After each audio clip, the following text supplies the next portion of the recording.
3장 20절에서 28절까지 말씀입니다.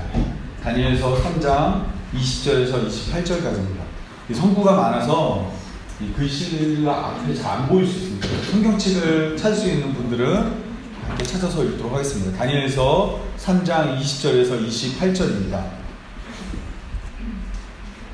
다니엘서 3장 20절에서 28절.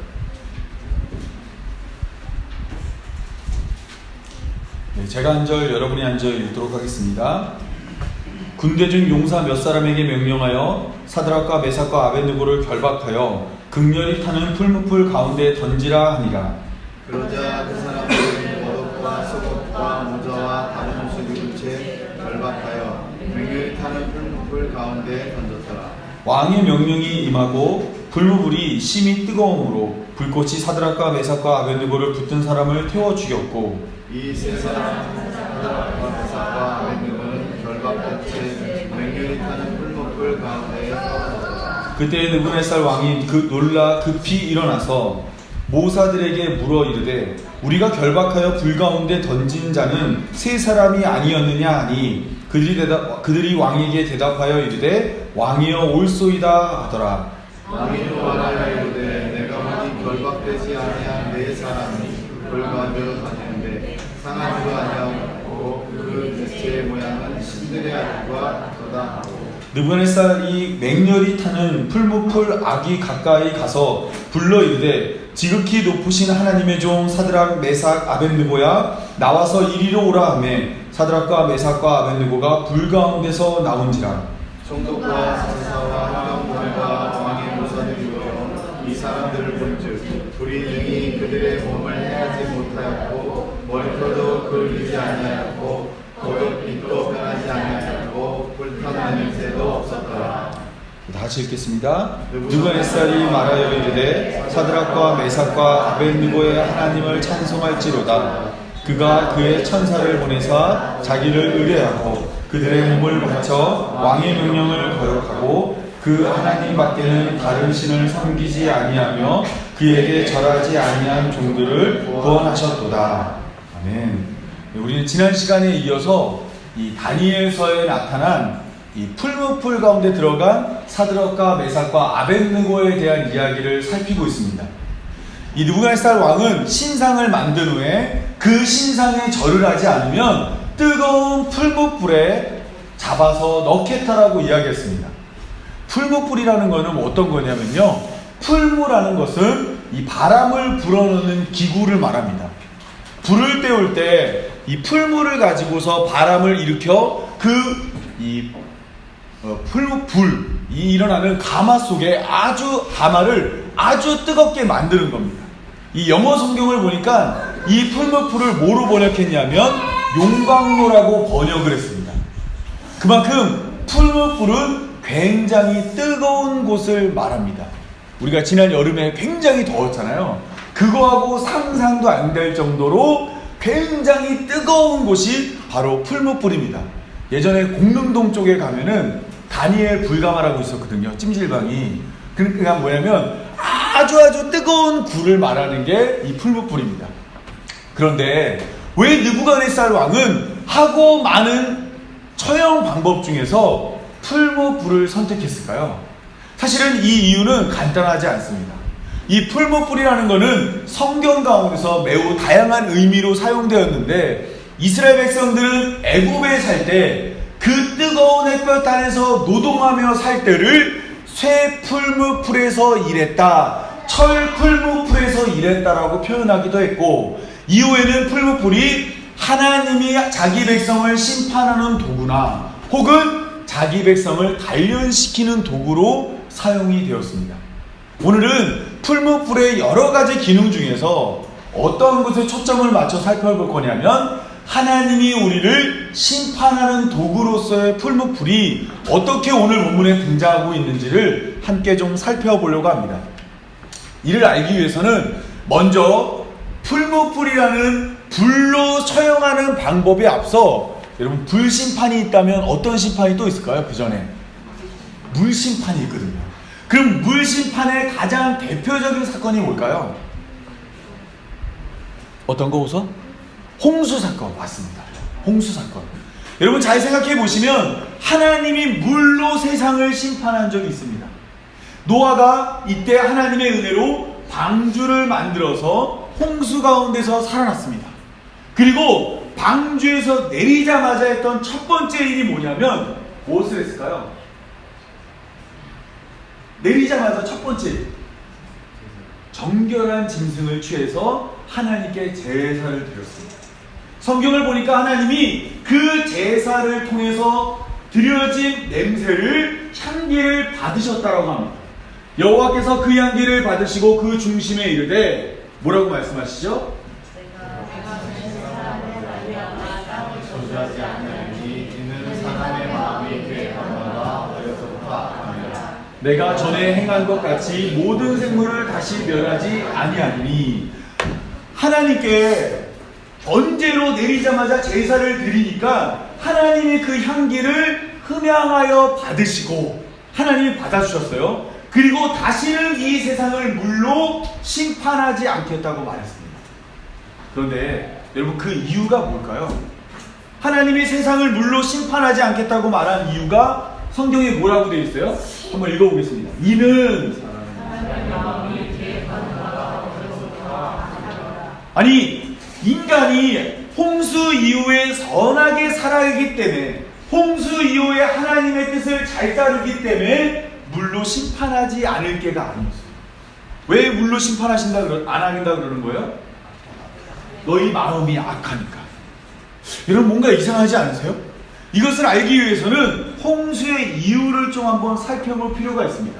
창세기 6장에는 하나님이 홍수로 세상을 심판하겠다고 다짐하는 구절이 나오는데 우리 6장 5절부터 7절까지 한번 읽어보겠습니다. 시작!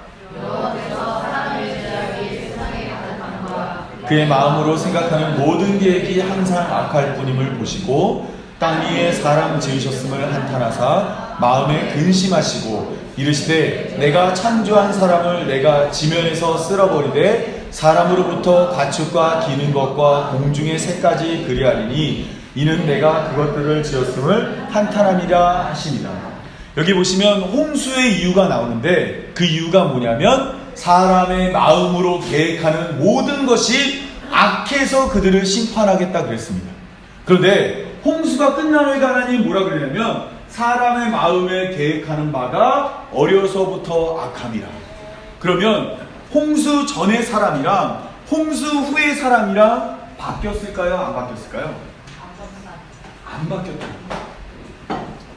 사람은 하나님의 심판 앞에서, 이 물 심판 앞에서 마음을 돌이키고 뜻을 돌이키고 행동을 돌이켜 하나님의 뜻대로 살지 않았다라는 겁니다. 홍수 전에 아담이 선악을 알게 하는 나무의 열매를 먹고 어떻게 됐죠? 벌거벗은 자가 됐습니다. 그런데 홍수 후에 노아가 포도주를 만들어서 그것을 먹고 벌거벗은 자가 되었습니다. 뿐만 아니라 가인이 동생을 죽인 후에 어디로 가냐면요, 동쪽으로 가서 아들의 이름으로 성을 쌓았어요. 그런데 홍수 후에는 사람들이 모여서 동쪽으로 가서 자기 이름을 내기 위해서 뭘 만들죠? 바벨탑과 바벨의 성을 만드는 구절이 나옵니다. 홍수 전에도 하나님의 아들들이 사람의 딸들의 아름다움을 보고 결혼해서 네피림이라는 용사를 낳았는데 홍수 후에는 구스의 아들 중에 니무롯이라는 용사가 나옵니다. 홍수 전이나 홍수 후나 사람은 똑같이 죄를 반복하여 죄를 돌이켜 하나님의 뜻대로 살지 않았다는 겁니다. 그래서 하나님은 물로 심판하지 않겠다고 말씀하십니다. 왜 그러냐면 물 심판이라는 것은 물이 줄어들면 어떻게 돼요? 다시 땅이 드러나면서 새로운 기회를 주는 겁니다.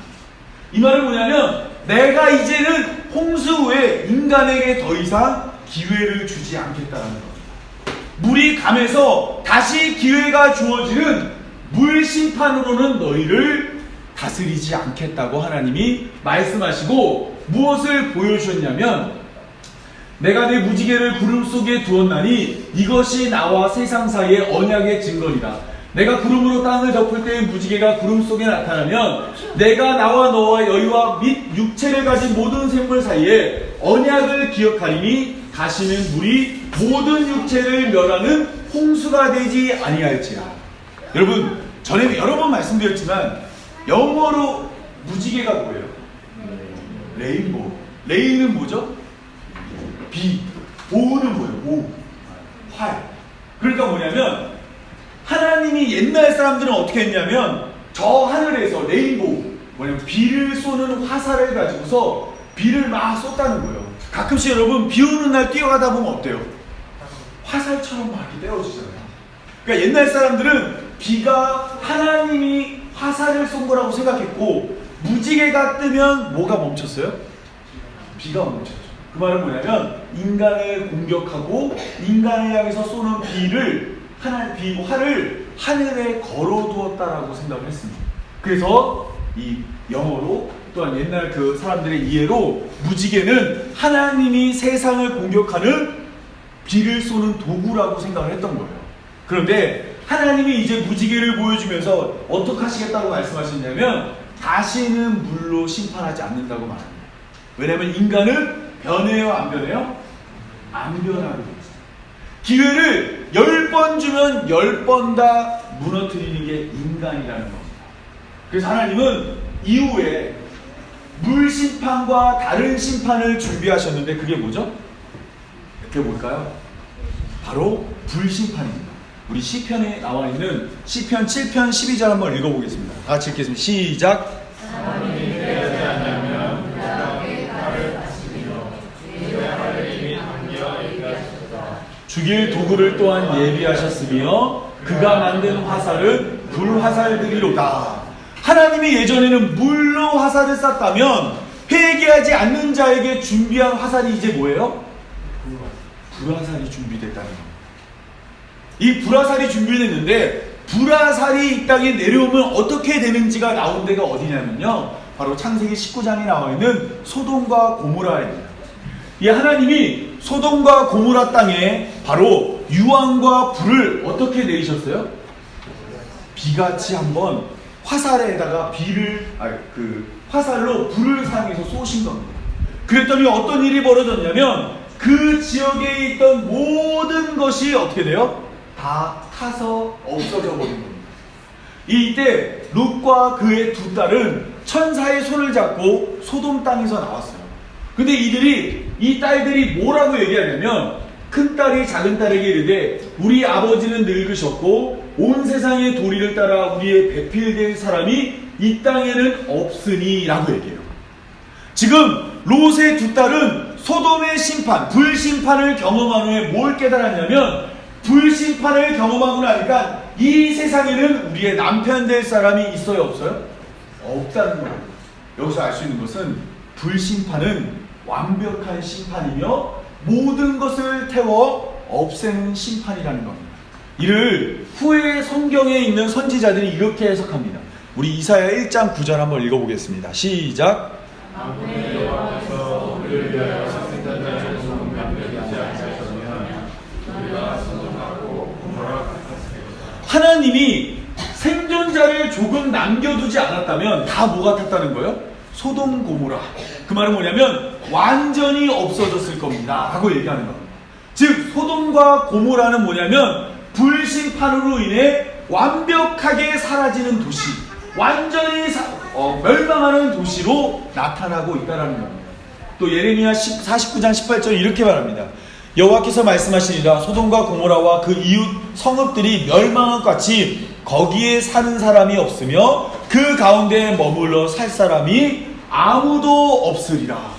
하나님의 불심판이 임하면 거기에서 살아날 수 있는 사람이 없고 그 땅에 앞으로 살 사람도 없다라고 예레미야가 말하고 있는 겁니다. 또한 예레미야 50장 40절에 이렇게 말합니다. 여호와의 말씀이니라 하나님께서 소돔과 고모라와 그 이웃 성읍들을 뒤엎으셨듯이 거기에 사는 사람이 없게 하며 그 가운데 머물러 사는 사람이 아무도 없게 하시니라 라고 말합니다. 여러분, 그러면 불심판이 가지고 있는 이미지는 뭐냐면요, 한 번 불심판이 임하면 거기에는 사람이 살 수 있어요, 없어요? 없습니다. 이전에 물심판인 홍수가 일어난 후에는 어땠을까요? 물이 줄어든 후에는 노아가 마치 아담처럼 새로운 삶을 시작했습니다. 그런데 불심판이 임한 곳에는 물심판이 임한 것과 닿지 않고 그곳에는 완전한 심판, 다시 기회가 없는 심판이 주어지고 있다는 겁니다. 여러분, 물심판과 불심판의 차이점이 지금 이해가 되시나요?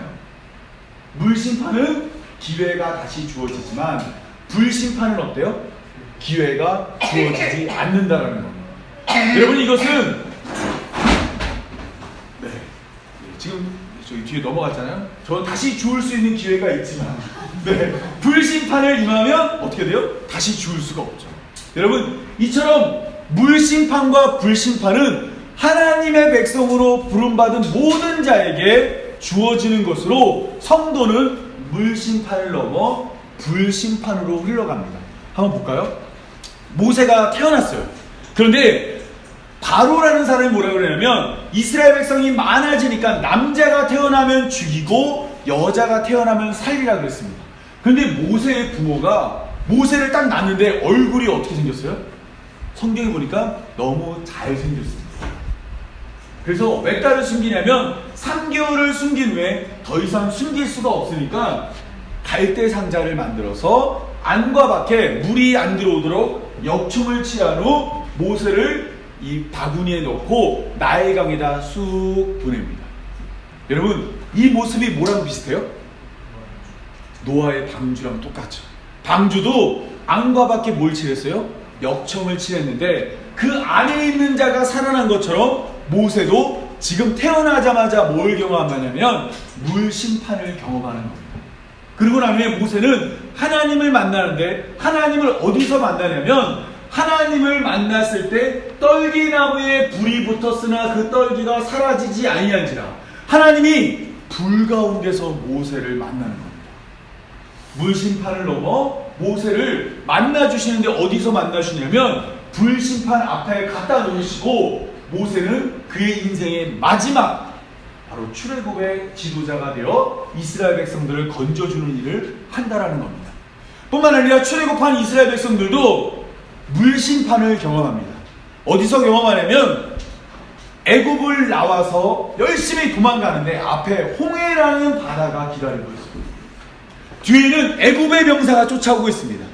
앞으로도 갈 수 없고 뒤로도 가지 못하는 그 상황에서 하나님이 모세를 통해 하나님의 바람을 불어서 이 홍해를 반으로 가르고 물에 빠져 죽어야 될 이스라엘 백성들을 마른 땅을 밟고 약속의 땅으로 걸어가게 하신 것입니다. 이스라엘 백성들의 시작은 바로 물심판에서 시작됐습니다. 그러면 물심판을 넘어선 이스라엘 백성들이 이제 하나님을 만나는데 어떤 하나님을 만날까요? 역시 불 가운데 있는 하나님을 만납니다. 우리 출애굽기 19장 17절 18절 한번 읽어보겠습니다. 시작. 모세가 하나님을 가지고 백성을 거느리고 지내신 마당에 그들이 산기슭에 서 있었는데 시내산의 연기가 자욱하니 여호와께서 불 가운데 거기 강림하신지라. 여러분, 하나님이 이스라엘 백성들을 만나주러 오셨는데 이번에 뭐로 오시는 거예요? 불 가운데. 또 나중에 여러분 십계명 돌판을 주시거든요. 그 십계명 돌판을 줄 때 산 위에 여호와의 영광이 이스라엘 자손의 눈에 뭐 같았다고요? 맹렬한 불같이 보이는 겁니다. 그리고 하나님이 이 이스라엘 백성들을 광야로 데려와서 그들에게 율법을 주는데 율법에는 제사 제도가 있어요. 그 제사는 어떻게 드리는 거예요? 우리가 제물을 가져와요. 그리고 제물을 쭉 칼로 자른 다음에 하나님께 어떻게 드릴까요? 불로 태워 죽이는 거예요. 왜냐하면 원래 우리가 어떻게 죽어야 되는 거예요? 물에 빠져 죽는 게 아니라 어떻게 죽어요? 불에 태워 죽어야 되는데 내 죄를 이 짐승에게 뒤집어 씌워서 나의 죽음을 이 짐승이 대신 죽는 걸 가르쳐 주는 겁니다. 즉 하나님은 물심판을 넘어선 자들에게 뭘 가르쳐 주신 거예요? 불심판이 임할 것을 가르쳐 주신 겁니다. 즉 이 땅에 있는 모든 사람들은 물심판을 넘어, 성도들은 물심판을 넘어 그 다음 어디로 가는 거예요? 불심판으로 가는 거예요. 그러면 교회로 부름받은 우리 성도들은 지금 우리 앞에 물심판이 있을까요? 불심판이 있을까요? 그럼 우리 성도에게 물심판은 뭘까요? 누가 방금 세 개라 그랬죠? 예. 혹시 신학해 보실 생각 없어요? 네. 뭐냐면 성도에게 주어진 물심판은 사실 세례입니다. 우리가 처음 예수님을 믿을 때 우리가 똑똑하다고 해서 예수님을 믿을 수 있는 게 아니에요. 우리가 예수님을 믿을 때 어떻게 예수님을 믿을 수 있냐면 하나님이 우리에게 뭘 보내셔야 되면 성령을 보내셔야 되고, 예수님을 나의 구주로 믿는 그 순간 성령이 내 안에 임해서 성도들은 뭐가 되냐면 성령의 세례를 받는다고 말합니다. 죄로 인해 죽을 수밖에 없는 죄인들이 성령을 받아들임으로 말미암아 이제 죄에서 생명으로 옮겨지고 사망에서 영생의 삶을 살 때 우리는 성령의 세례를 받았다고 말하고, 그것을 눈으로 보여주는 의식이 뭐예요? 바로 세례인 겁니다. 세례는 원래 어떻게 받아요? 우리는 지금 여기 이제 물로 머리를 묻히는 정도로 끝내지만 사실 침례교나 천주교나 뭐 이런 데는 세례반이라고 해서 물 속에 아예 이 사람을 잠굽니다. 왜냐하면 물 안에 들어가서 이 사람은 어떻게 되는 거예요? 물 속에 들어갑니다. 죽는 거예요. 그리고 다시 올라오면 어떻게 돼요? 사는 거예요. 바로 물 심판을 경험시키게 하는 겁니다. 그리고 이제 당신은 뭐라고 얘기하는 거냐면요, 물 심판을 넘어서 새 생명을 가지고 이제 그의 앞에 뭐가 남게 돼요? 물 심판을 넘었으면 불심판 앞에 선자로 살라고 말하는 겁니다. 여러분, 여기에 그 어린아이들 가운데 유아세례를 받은 사람도 있고 아닐지도 모르지만, 세례라는 것을 내가 직접 물에 들어갔다 나오지 한 사람도 있고 안 한 사람도 있겠지만, 우리가 이곳 가운데서 예수님을 나의 구주로 믿는 사람들이 있다면 이 사람들은 다 무엇을 받았냐면 성령의 세례를 받은 것이고, 또 물심판을 넘어서 이제 어떤 심판 앞에 선자들이 되는 거예요? 불심판 앞에 선자들이 되는 것입니다. 우리 베드로후서에서 베드로가 이야기하고는 내용을 한번 보도록 하겠습니다. 베드로후서 3장 10절에서 13절 다 같이 한 목소리로 우리 읽도록 하겠습니다. 시작.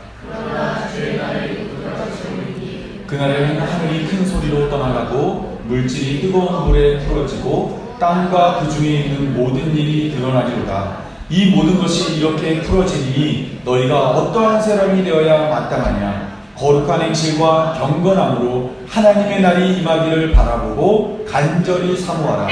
그날에 하늘이 불에 타서 풀어지고 물질이 뜨거운 물에 녹아지려니와 우리는 그의 약속대로 의가 있는 곳인 새하늘과 새 땅을 바라보도다. 여러분, 우리에게 남겨진 마지막 심판은 뭐냐면 또 물에 빠져 죽는 그 심판이 아니라 하늘이 불에 타서 없어지고 모든 물질이 불에 풀어지는 불심판이 우리 앞에 남겨져 있다는 겁니다. 그러면 물심판과 불심판의 차이점이 뭐라고 했어요? 물심판은 기회가 주어지지만 불심판은 기회가 주어지지 않죠. 우리에게 남은 찬스는 몇 번이에요? 이제 한 번 남았다는 거예요. 우리는 지금 마지막을 살고 있는 사람들이라는 겁니다. 우리 젊은 사람들은 알 거예요. 우리 선인이는 욜로가 뭔지 아니에요? 욜로. 무슨 욜로와 이런 거 말고. 욜로. 이게 뭐냐면 젊은 사람들의 사이에서 유행했던 말인데, You only live once. 뭐냐면 인생은 한 번뿐이다. 그러니까 어떻게 살라는 거예요? 지금 이 순간을 즐기자. 한 번뿐인 인생이니까 너의 시간과 너의 돈과 너의 열정을 지금 소비하라는 겁니다. 그거 쌓아놔봤자 전혀 소용없으면 지금을 즐기라고 말하는 것이 욜로인데, 이 이야기가 한동안 젊은 사람들 사이에서 많이 유행했습니다. 여러분, 그런데 사실은 우리는 이 시간을 즐기기에 앞서 오늘 우리가 어디 앞에 서 있는지를 알아야만 하는 겁니다. 우리는 믿음 생활을 하며 하나님 조금만 있다가 더 열심히 믿을게요. 하나님 조금만 더 지나면 내가 하나님께 더 헌신할게요. 하나님 조금만 더 즐기다가 그때 하나님 믿을게요 라고 말하면서 조금씩 걷다가 지금 어디에 쓴 거예요? 낭떠러지 절벽 앞에 서 있는 거예요. 더 이상 우리는 뒤로 물러설 수 없는 곳에 있는데 계속해서 우리 생각에는 물심판 앞에 있는 거면서 있다고 생각하면서 조금 더 시간이 지나면 나에게 기회가 올 거라고 생각하는 거예요. 여러분, 우리는 지금 낭떠러지 앞에서 마지막 불심판을 앞에 두고 이제 조금 있으면 끝나는 그 하나님의 마지막 때를 기다리고 있는 사람들입니다. 여러분, 그런데 우리의 마음 가운데는 오늘 하지 못하면 내일 하면 되지, 오늘 하나님께 나가지 않으면 다음에 하면 되지, 오늘 내가 말씀을 읽지 않았음에도 불구하고 내일 읽으면 되지, 하나님께 기도하지 않았으면서도 다음에 또 하면 되지 않은 그런 아니라는 생각으로 살고 있다는 겁니다. 여러분, 우리는 지금 어디에 있어요? 마지막 때에 있고 이제 우리 앞에 놓여져 있는 심판은 불심판 하나밖에 남지 않았습니다. 이 심판은 우리에게 더 이상 기회를 주지 않습니다. 이 한 번의 기회를 통해서 우리는 영원을 결정하게 되는 겁니다. 여러분, 제가 보면 부모님들이 어린아이들을 굉장히 잘 섬깁니다. 어떻게 하냐면 우리 아이가 먹는 건데, 우리 아이가 쓰는 건데, 우리 아이가 입는 건데 하면서 아이에게 좋은 것을 해주려고 해요. 그런데 남편한테는 어떡할까요? 이제 어느 순간 이제 우진이도 땅에 음식이 떨어지면 자연스럽게 아빠 건 줄 알아요. 떨어지니까 아빠가 먹으니까. 그러니까 자녀에게 우리가 그런 걸 안 주잖아요. 왜냐하면 이 아이의 요 시기를 잘 보내면 나중에 어떻게 해요? 좋은 삶을 살 거라고 생각하는 겁니다. 고등학교 3년을 열심히 하면 나중에 마누라 얼굴이 바뀐다라는 얘기도 있었어요. 여러분, 그런데 오늘 우리의 삶은 뭘 결정하는 걸까요? 우리의 일생이 아니라 영생을 결정하는 삶이라는 겁니다. 지금 오늘 우리가 살고 있는 이 하루가 나의 10년을 결정하는 것이나, 아니 5년 이 정도가 아니라 나의 평생을 결정하는 아주 중요한 삶이라는 겁니다. 이곳에서 하나님이 나에게 주어진 이 삶을 통해 우리는 하나님을 배우고 예수님을 깨닫고 이 땅 가운데서 내가 어떻게 구원받는지를 배워서 오라고 여기 온 거예요. 그냥 먹고 놀고 즐기다가 사람들에게 인정받고 높은 자리에서 박수 받다가 오라는 것이 아니라 오늘 여기에서 하나님의 뜻을 배우라는 겁니다. 여러분, 그래서 오늘 우리는 이 다니엘서를 주목해야 됩니다. 다니엘이, 아까 다니엘의 친구들이 어디에 들어갔어요? 불 가운데 들어갔죠. 그들이 거기서 어떻게 구원받았는지를 한번 자세히 살펴보므로 오늘 우리의 구원을 좀 살펴봤으면 좋겠습니다. 여기 보시면 다니엘도 물심판을 경험한 자입니다. 여러분, 남유다가 바벨론에 의해서 멸망했어요. 나라가 망하면 그 사람들 다 죽은 거죠. 그런데 느부갓네살 왕이 그들 가운데서 뭐라고 얘기했냐면, 흠이 없고 용모가 아름다우며 모든 죄를 통찰하며 지식에 통달하여 학문에 익숙하여 왕궁에 설만한 소녀를 데려오게 하였고 그들에게 갈대아 사람의 학문과 언어를 가르치게 하였고 또 왕이 지정하여 그들에게 왕의 음식과 마시는 포도주에서 날마다 쓸 것으로 3년을 기르게 하였으니 그들은 왕 앞에 서게 될 것이라. 멸망한 나라 가운데 모두 죽어야 할 때 가운데 하나님이 다니엘과 그 친구들에게 다시 한번 살 수 있는 기회를 주셨습니다. 마치 물심판에서 살아나듯이, 모세가 갈대 상자에서 나오듯이, 홍해를 건너듯이 다니엘과 세 친구에게 새로운 기회가 주어진 겁니다. 여러분, 물심판을 넘어선 이들에게 그렇다면 기다리고 있는 심판이 또 뭐라고 그랬죠? 바로 불심판입니다. 절을 하지 않았던 이유로 느부갓네살 왕이 그들을 풀무풀에 집어넣어 죽이려고 했어요. 다니엘의 세 친구를 데리고 가던 사람들이 불이 얼마나 뜨거웠냐면 옆에 데리고 가다가 불에 타서 죽습니다. 그런데 이 친구들이 불 속에 들어갔어요. 그런데 뭐라고 얘기하냐면, 그때 느부갓네살 왕이 놀라 급히 일어나 모사들에게 물어 이르되 우리가 결박하여 불 가운데 던진 자는 세 사람이 아니었더냐? 사드락, 메삭, 아벳느고 아니냐? 근데 그 안에 몇 명이 있어요? 4명. 한 명 우리가 넣지 않은 사람이 있다는 거예요. 그러면 이 사람이 누구냐? 어떤 모습이에요?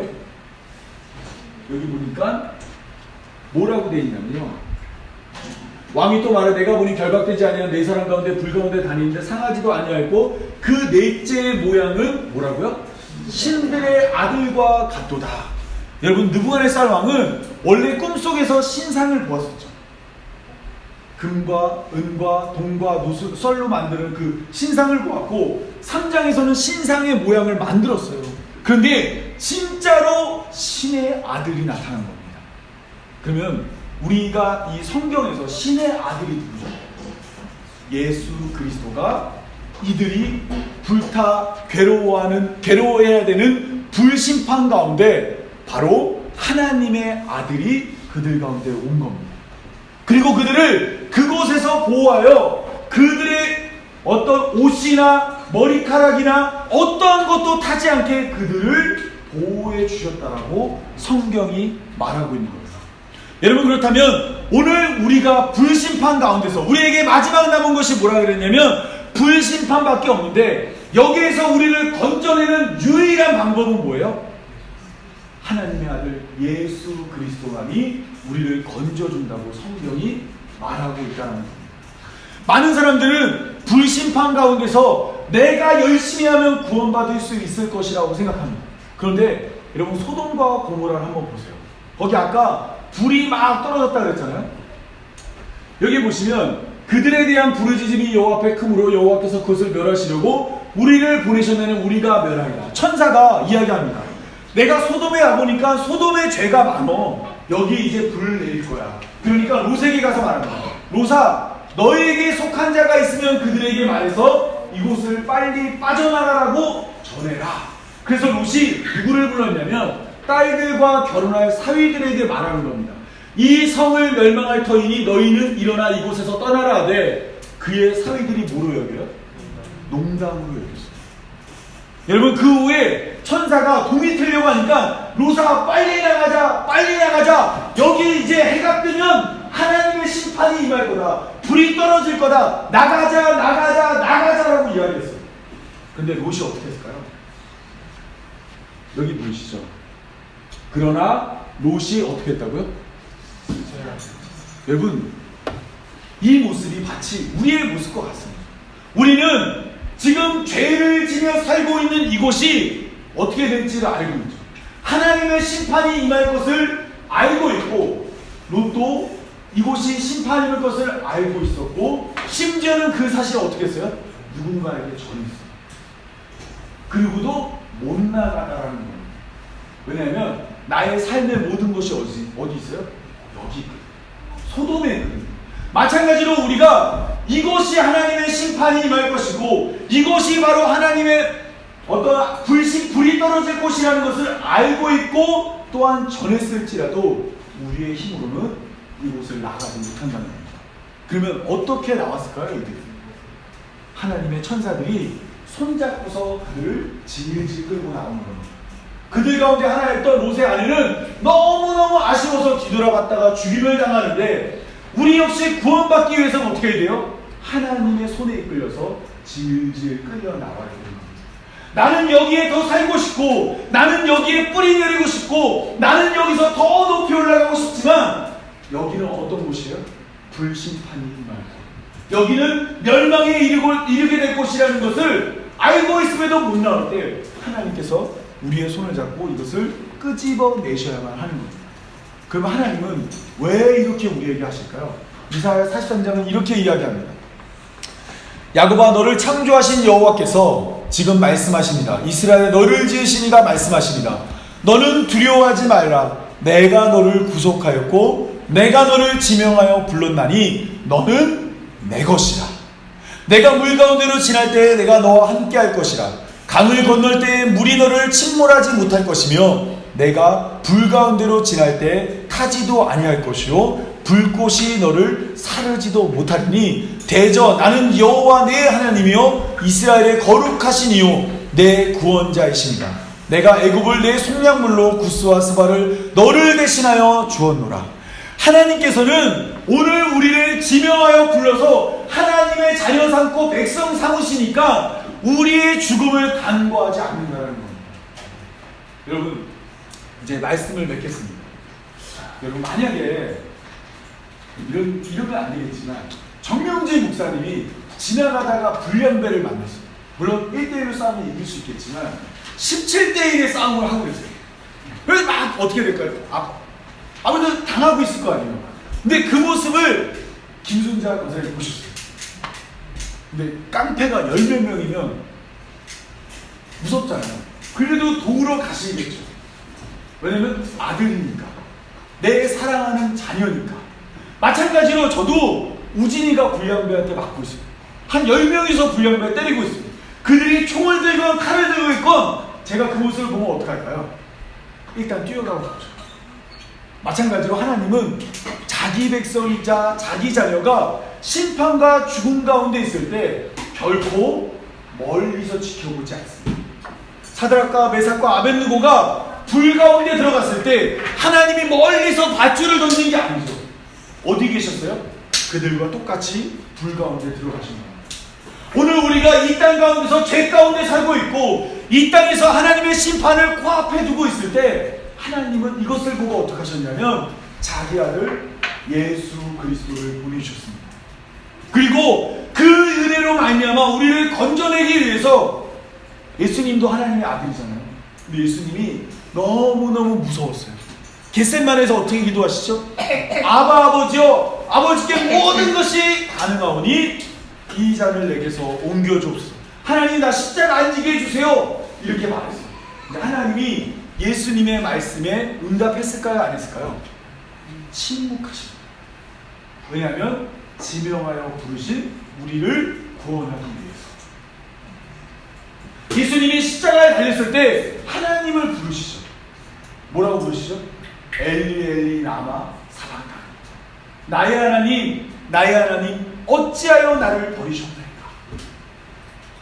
그런데 이때도 하나님은 예수님에게 아무런 대답을 하지 않습니다. 왜냐하면 지명하여 부르신 자기 백성, 곧 우리를 구원하기 위해서입니다. 여러분, 오늘 우리는 이와 같은 사랑으로 말미암아 구원받고 건진받을 수 있습니다. 때문에 이제 우리는 늘 깨달으며 알아야 될 사실 하나가 있습니다. 오늘 우리 앞에 놓여진 심판은 뭐밖에 없어요? 불심판. 이제 기회가 더 많이 있어요? 없어요? 없죠. 대학에 떨어지면 재수하면 돼요. 그러나 하나님의 심판이 언제 올지 모르지만 그 심판이 임하는 날은 한 번밖에 안 남았고, 거기에서 건짐을 받기 위해서는 나의 의나 나의 열심이나 나의 노력이나 나의 엉뚱한 액수나 내가 교회에 나온 숫자가 아니라 나를 건져주시기 위해 나를 사랑한다 말씀하신 그 예수님밖에 없다는 거예요. 여러분, 그 예수님과 함께함으로 말미암아 여러분 마지막 나온 그 심판을 이겨내는 교회로 부름받은 모든 성도 여러분이 되었으면 좋겠습니다. 우리 찬양하고 기도하고 예배를 마치도록 하겠습니다.